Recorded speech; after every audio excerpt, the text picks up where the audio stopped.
Okay, you had mentioned service charges as one of the things within your structure. Tell us about the service charges. Why do you have those? What are those for? Yeah, that's a great question.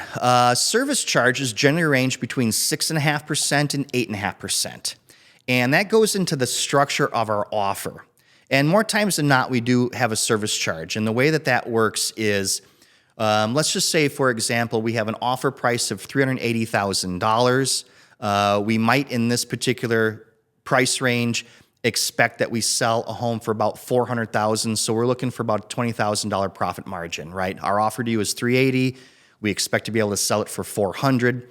That $20,000 difference is our profit margin. Well, we have costs to this, right? We have costs when we buy a home, right? We've got state deed tax, title work, things of that nature, inspections if we care to do them. And we also have holding costs, right? And any particular project, we have to calculate the holding days. So it could be 90 days, 100 days, and literally to the penny, I'm calculating taxes, insurance, estimated utilities, HOAs, lawn, snow services, things like that. We got holding costs. If we're using our line of credit to make the purchase, then we also have debt service to pay for. And then, of course, when we sell the property, we've got our standard costs that all realtors are familiar with, right? Again, we've got selling a property. We've got title costs, state deed tax. We've got a 2.7% buyer payout to the buyer agent if there is one.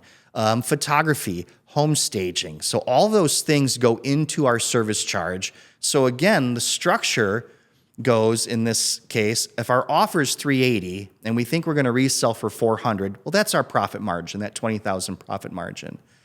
But if we offer $380,000, we have to have the seller cover all those expenses. So we translate all of those things into a service charge. And one of the things we're happy to do is show everybody this work.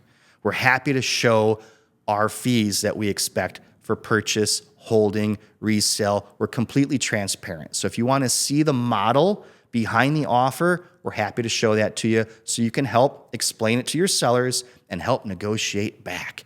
If the $380,000 offer price doesn't cut it, we want to know what does. If the $400,000 resale you feel might be a little higher, we want to hear that. We also want to hear if it's a little bit high too. So part of this is just interactive, going back and forth to make sure the offer is tailored correctly to your seller's needs. Yeah, I get it. So the structure of the offer, again, is pretty simple. We start with what we think we can resell the home for. And again, if we feel like we can resell a home safely for a $400,000 price point, we'll probably offer about $380,000, assuming that we've got to safeguard about a $20,000 profit margin. From there, we create a service charge equal to our costs of buying it, holding it, and reselling that. And then we turn that into a service charge that we charge the seller at closing. So that's our business model.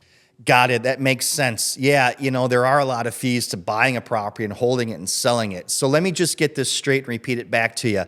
You've got your offer where you start this process is you start with a safe resale value, and then you reduce that by the profit margin that you need to protect. And that number is our offer price. And then the service charge that comes off of that is equal to all your expenses to actually do the transaction.